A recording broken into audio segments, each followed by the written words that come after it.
Hey everybody, Flying Scorpion here, and in the background footage is the boss killing character that I made specifically for fighting endgame bosses in Path of Exile. Now, this is the second time I made a video on this character, so I do apologize to the viewers who already saw the first one.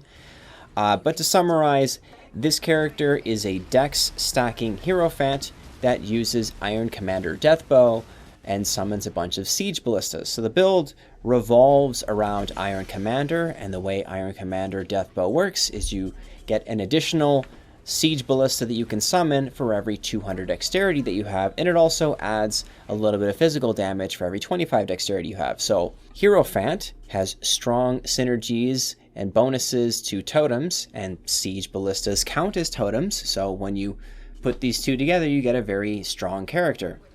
The only thing I don't like about this build is that I can't take credit for coming up with the idea myself.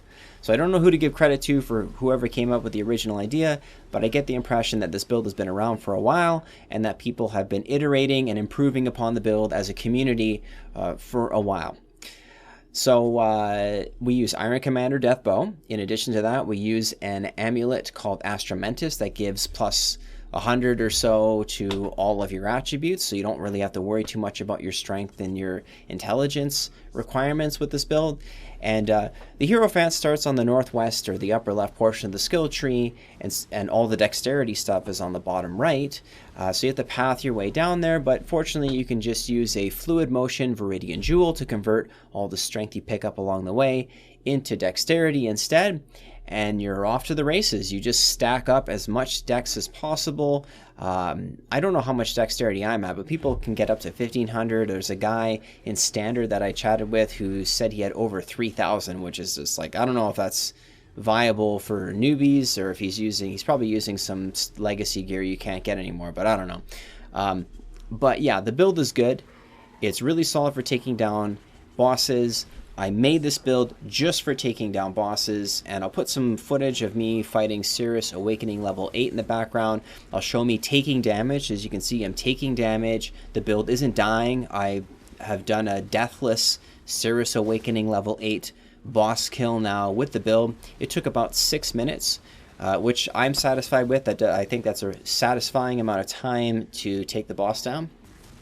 It's when it takes like 10-15 minutes, that's when I think it's kind of starting to feel like it takes a little bit too long, but it depends on the player, right? That's personal preference. So why Siege Ballista?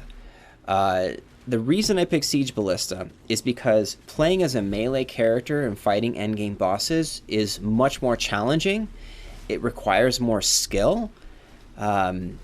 So, for example, let me see. I'll see if I find some gameplay footage of me fighting a boss here. I think it's called the Chimera or something like that. He's one of the Elder Guardians. When you're fighting him, he's charging up this AoE blast that he's going to detonate around his body. And ranged characters can just continually to apply DPS all the way up until he detonates without stopping and just keep on damaging him. Whereas a melee character, you have to stop hitting him and back off, wait for the detonation to happen, and then go back in there again. And it requires skill. Like, the more skills you have, or the more skill you have and experience with that boss encounter, the more you know how far you can push your DPS before you can back away. Or, you know, you'll know if you can actually tank the hit maybe and keep damaging him.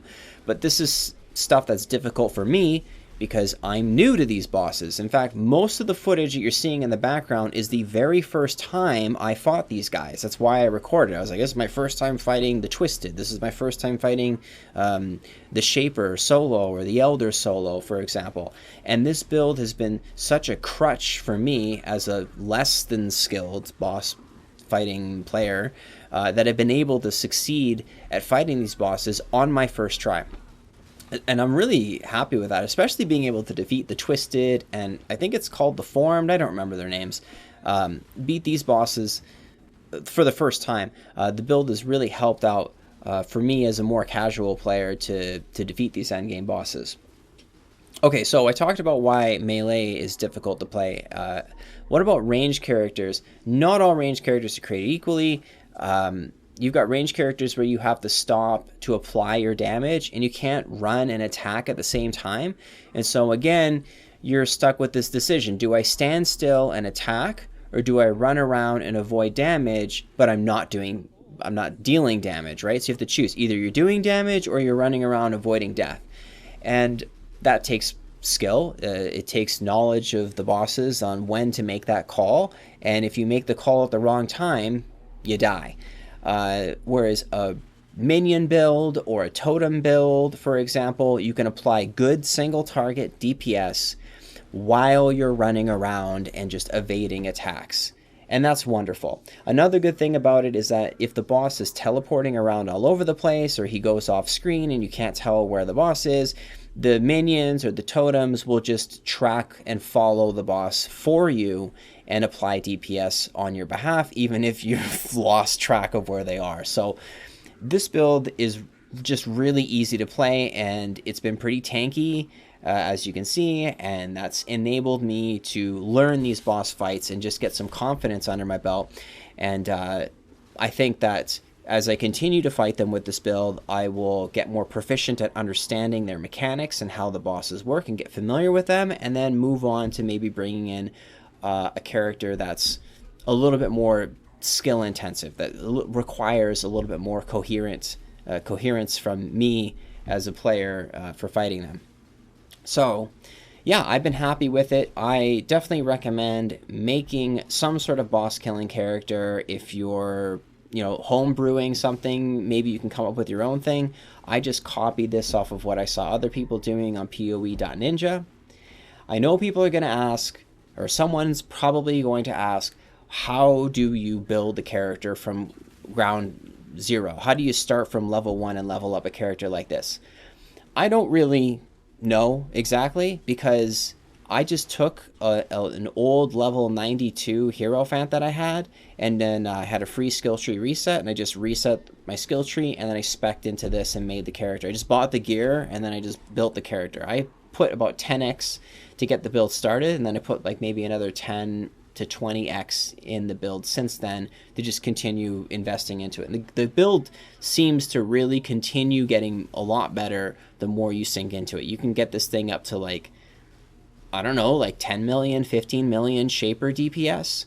That's a lot, man. Like that is a lot. So it can melt bosses, absolutely melt bosses on the upper end. I'm not at that point yet because I haven't spent that much on it, but I've seen that you can get it quite high. And this is why I play standard. I've been playing standard this league because I had, we got a free skill tree reset, and I already have a bunch of leveled up characters, so I'll just reset the skill tree and play around with new stuff that I haven't used before. Part of the reason why I made this video is because I know that there are people who have come to the channel and have watched my guide on the Freeze Battle Mage character, and I cannot stress this enough, that character is not suitable for fighting endgame bosses. You can if you wanted to, but it's gonna suck. It's gonna take a long time, and you're probably gonna die unless you're like a really good player. If you're following that build guide, I recommend that you save up some currency and then make another character that's more suitable for fighting bosses like this one.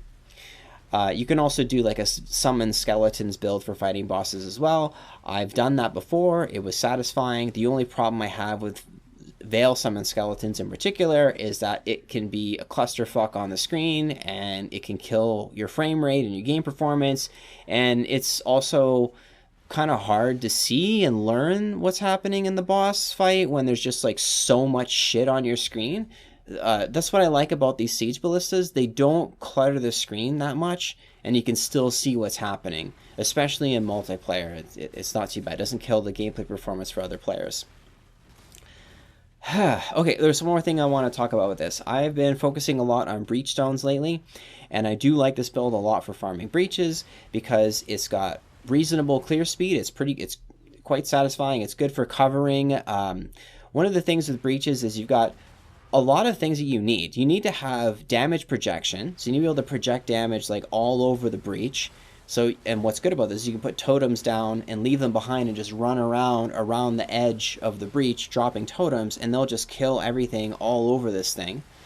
And if you see a breach lord, just drop a whole bunch of totems on the breach lord, and they'll kill the breach lord before the breach closes. And I think that is a point where your build for farming breaches anyways, is in a good spot. If you can kill a breach lord before the breach closes, then you're in a good spot, because most of your breach splinters and breach stones are going to come from the breach lords. They drop like 20 breach splinters minimum, I think, if you kill them before the breach closes, and they can drop one or I think even more, one or more breach stones when they die, depending upon how you've got your watchstone set up and all that stuff like that.